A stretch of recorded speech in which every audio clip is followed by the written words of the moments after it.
एक गर्भवती महिला की कहानी आपको सोचने पर मजबूर कर देगी। एक व्यक्ति अपनी मोटरसाइकिल से घर जा रहा था। कुछ दूर जाने के बाद सड़क पर एक बूढ़ी औरत दिखाई दी जो बहुत थकी हुई लग रही थी और उसके चेहरे से मानो लग रहा था उसे कहीं समय से साधन नहीं मिला। उस व्यक्ति ने अपनी मोटरसाइकिल उस औरत के पास ले जाकर रोकी और महिला से पूछा, माताजी आपको कहीं जाना है क्या? अनजान आदमी को अचानक अपने सामने देखकर वह बूढ़ी महिला थोड़ी घबरा गई।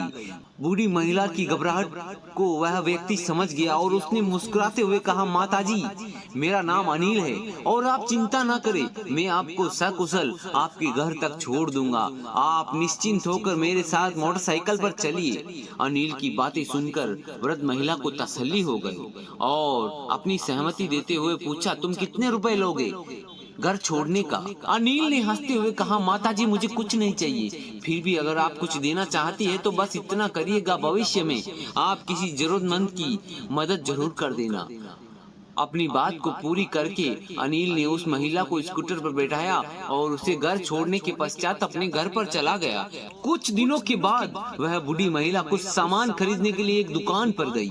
दुकान के बाहर वृद्ध महिला ने देखा कि उसी दुकान के बाहर एक गर्भवती महिला खाने पीने का सामान बेच रही है। उस वृद्ध महिला को यह समझते देर नहीं लगी कि जरूर इस लड़की की कोई मजबूरी होगी, तभी इस अवस्था में इसे काम करना पड़ रहा है।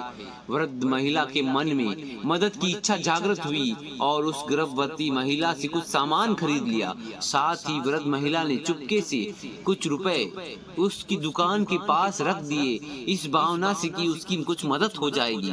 ऐसा करके वह वृद्ध महिला वहां से तुरंत चली गई। शाम को दुकान बंद करते समय उस गर्भवती महिला ने देखा कि उसकी दुकान के बाहर 1000 रुपए का नोट रखा हुआ था। 1000 रुपए का नोट देखकर वह महिला बहुत खुश हुई और घर जाकर उसने अपने पति अनिल से कहा, मैं जानती हूँ मेरे गर्भवती होने की वजह से हमारे घर का खर्चा बहुत बढ़ गया है, परंतु आज तुम्हें चिंता करने की कोई जरूरत नहीं है क्योंकि मेरी दवाई के पैसे का इंतजाम हो गया। मैंने आज ज्यादा पैसे कमाए हैं। ऐसा कहकर भगवान का शुक्रिया अदा किया और अपने पति के गले लग गई। यह सच है कि जब हम किसी की निस्वार्थ भावना से सहायता करते हैं तो हमारे द्वारा किया गया अच्छा काम जिंदगी में कभी न कभी किसी न किसी रूप में वापस जरूर आता है, वो भी कई गुना बढ़कर। इसीलिए जब भी किसी की सेवा या मदद करो तो दिल से करो, कभी भी मन में फल की आशा न रखो।